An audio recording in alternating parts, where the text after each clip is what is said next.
After all, we don't change our mind, right?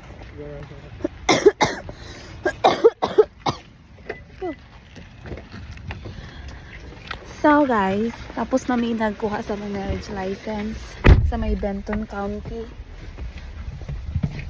Ayan po yung building na yan. Yan yung kuha na ng marriage license. Pagpasok namin dun sa building, mag-sign in ka muna, sign up. Para sa number nimo na tawagon ka. Well, so far, wala mang ano.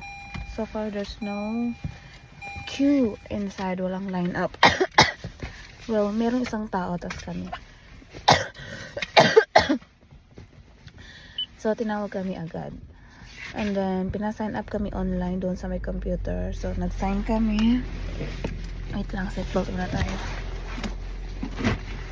Dili sa America, guys, pwedeng dili mag-seatbelt kay marami silang rules. Hold on.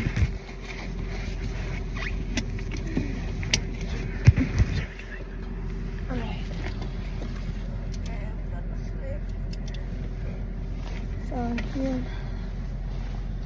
Ay, Diyos ko, magkakarang umok. Pag kumana mag-sign up, gitawag namin, adto namin.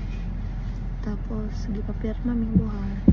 Tapos, gitanong mi kung unsa daw ibutak sa marriage license namin. Or itawag sa judge ba to?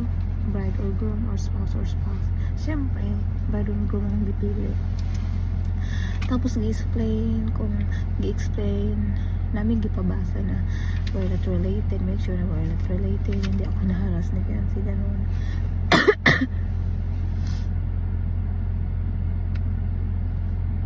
Tapos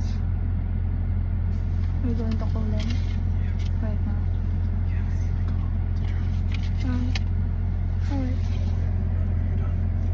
Okay. Alright. So, mamaya na ako to mag-video ulit. Tawag si fiancé sa courthouse kung kailan kami kasama. Okay. Bye-bye.